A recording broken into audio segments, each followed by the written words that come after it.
Uhlmann reporting for Katie Chats here at SMITHEE TV in downtown Toronto. It's our very first interview here at SMITHEE. We're very excited. I'm here with Bobby Del Rio. Tell me a little bit about your upcoming project, The Market. Yes, so I'm going to be making my feature film debut as a writer-director. It's an adaptation of a hit play I wrote called The Market. It's about like 4 20-something bond traders on Wall Street. It's sort of like a Tarantino version of Wall Street. And how did the play go when you produced it? The play was amazing. It was a big hit. We just sold out so many shows, and we did it in an interesting way as well. We did it in an actual corporate office at Jarvis and Adelaide. We didn't use a conventional theater.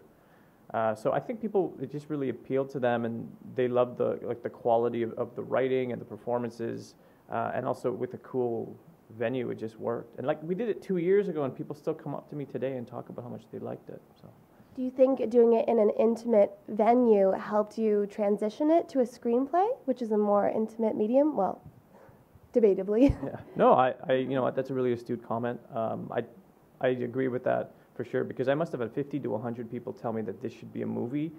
And I think part of it is because they sort of felt like they were on a movie set, because they come on and it was an office, it wasn't like a theater. So they were already immersed in this environment. It's almost like they were a studio audience on a sitcom, but it's, parts of it are funny, but it's like a pretty intense piece. And what is at the core of the story?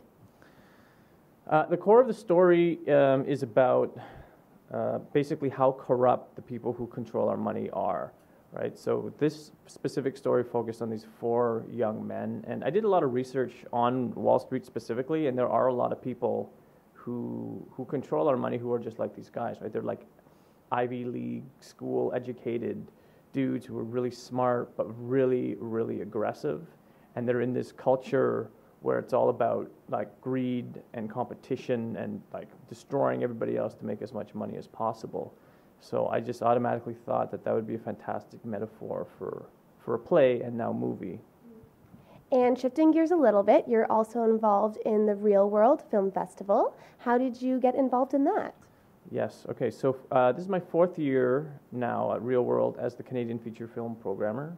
So I pick all the Canadian features, which is a really great job, just as a person, but also as a filmmaker.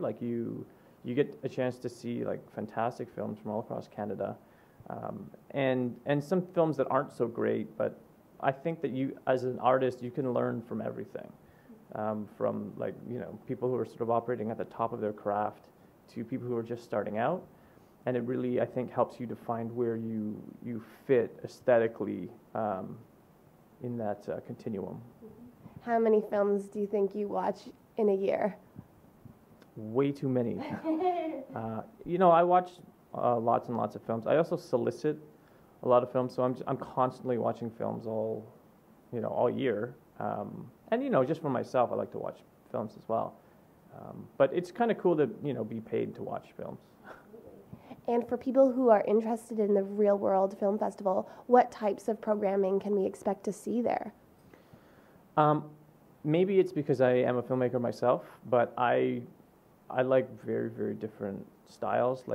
I don't want to be boxed into any sort of preference. It's like I want filmmakers to really test the limits of what they're capable of and what they want to do. I mean, if somebody wants to make a $4 million film or a $50 million film, great. If somebody wants to make a $4 film, if it's got an interesting story and good performances, I'm interested. I also like weird lengths. I mean, sometimes you have a 55-minute film or, a 72-minute film, and a lot of festivals wouldn't be interested in something like that. But I think that there's an appetite. I think that if a film is really good, even if it's a different length, what should be of paramount importance is just the film itself. And what advice would you give to an aspiring filmmaker? This is my feature debut, so I'm not a guru of filmmaking or anything, but as a playwright, I've accomplished quite a bit, and I have a lot of people asking me, how do I become a writer? And so for me, I think what I always tell people, and I used to teach screenwriting, just write. The most important thing if you want to be a writer is to write, because the audience is going to tell you everything you need to know. So you just keep writing and writing and writing, and eventually you'll figure out how you work. So for me, sort of I've done some filmmaking, but this is my first sort of big film. I would say just keep making films. It's the same idea, right? Like just keep making them. And you know, I don't know if I think that this film is going to be the greatest film in the history of the century. I mean, maybe it will be. Who knows? Maybe it's my Citizen Kane. But I presume that I'll keep getting better and better and better.